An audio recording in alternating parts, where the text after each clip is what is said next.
আসসালামু আলাইকুম এভরিওয়ান, আমি দৃষ্টি। আমার চ্যানেলের আরেকটি নতুন ভিডিওতে আপনাদের সবাইকে ওয়েলকাম জানাচ্ছি। আশা করি আপনারা সকলেই খুব ভালো আছেন। তো আজকেও সকাল সকাল রান্নার ভিডিও নিয়ে চলে আসলাম। আজকে দেখেন শীতের সবজি নিয়ে চলে আসছি। তো আজকে আর মাছ মাংস কিছু রান্না করব না, আজকে রান্না করব সিম, আলু আর বেগুন দিয়ে একটা তরকারি। গতকালের ভিডিওতে তো দেখছেন আপনারা আমি হাঁসের মাংস রান্না করছি। কালকের অনেক মাংসই রয়ে গেছে, তো আজকে আর বেশি কিছু রান্না করব না। যেহেতু আমরা দুইটা মানুষ, বেশি তরকারি রান্না করলে আসলে শেষও হয় না, আর এক তরকারি বারবার খেতেও ইচ্ছে করে না। সেই জন্য আজকে একটা আইটেমই রান্না করব। তো চলেন আজকের রান্নাটা শুরু করি।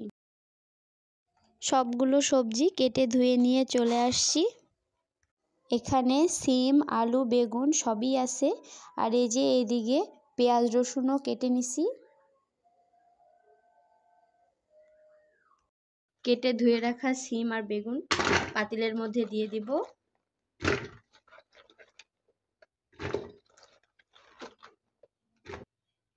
পেঁয়াজ রসুন দিয়ে দিলাম।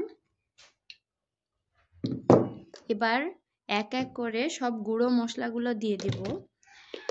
এখন দিব হলুদ গুঁড়ো, আর দিব লবণ,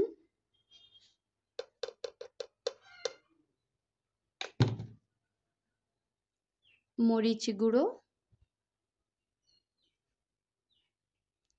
এবার দিব জিরে গুঁড়ো, আর দিব তেল। তো সব ধরনের গুঁড়ো মশলা তো এখানে দিয়ে দিছি। এবার এটাকে হাতে মাখাতে হবে। বিসমিল্লাহ। এই ধরনের তরকারিগুলোতে যদি আপনি হাতে মাখে দেওয়া যায়, তরকারির টেস্টটা খুব ভালো হয়। তাই আমি এটাকে হাতেই মাখাবো।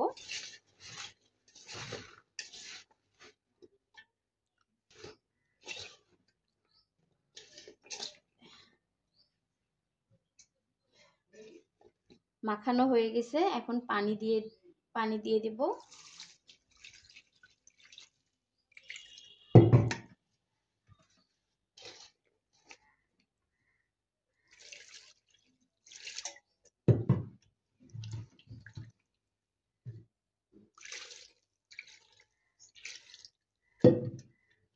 পানিটা একটু বেশি করেই দিলাম, যেহেতু বেগুন আছে একটু সিদ্ধ হতে সময় লাগবে।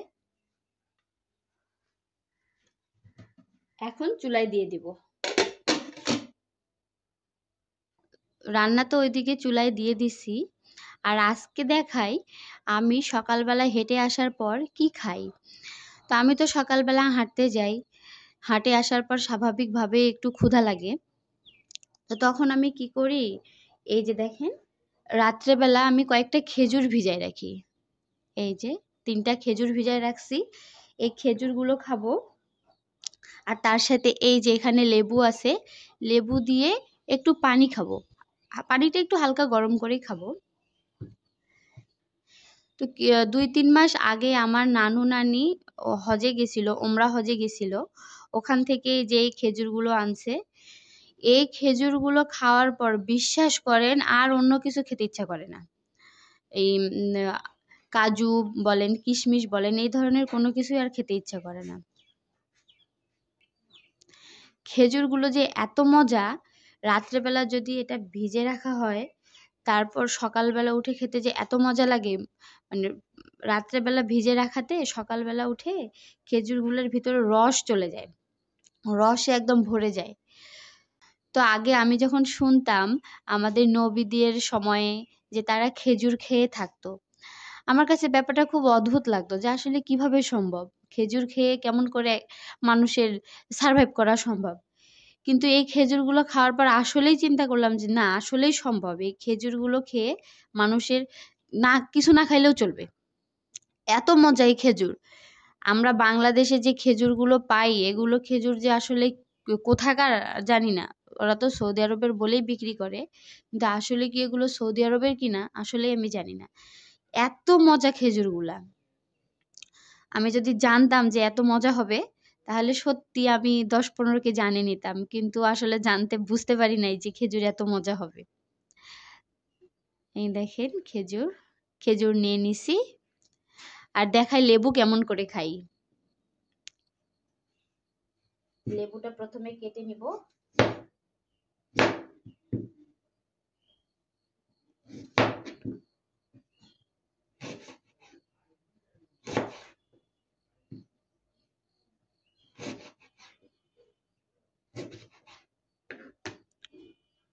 লেবুটা কেটে নিছি, এখন এর রসগুলো বের করে নিব।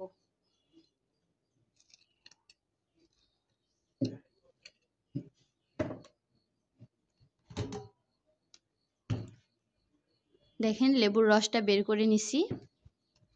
এখন এটাতে দিয়ে দিব হালকা গরম পানি। বেশি পানিটা গরম করব না, একটু হালকা কুসুম কুসুম গরম করব পানিটা।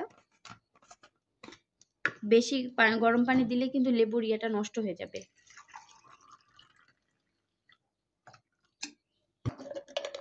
গরম পানি দিয়ে দিছি, আর এখানে দিয়ে দেব একটু লবণ।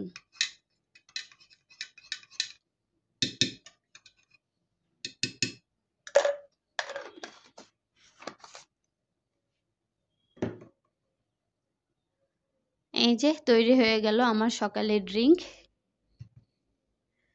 আগে খেজুরটা খাবো, ওই পানিটা খাবো। তো আমার বাবু হওয়ার পর, সিজারের পর আমার অনেকটাই আমি ফ্যাট হয়ে গেছিলাম। প্রায় আমার ওয়েট হয়ে গেছিল 65 কেজি।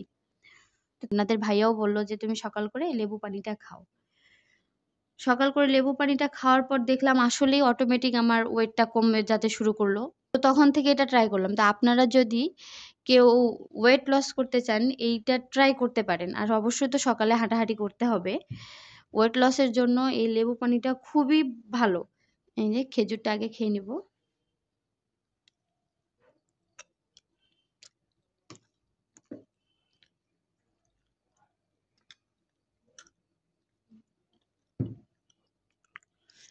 তো আজকের ভিডিওটা এখানেই শেষ করছি।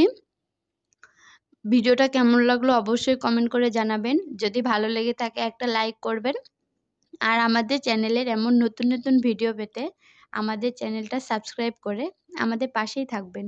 আল্লাহ হাফেজ।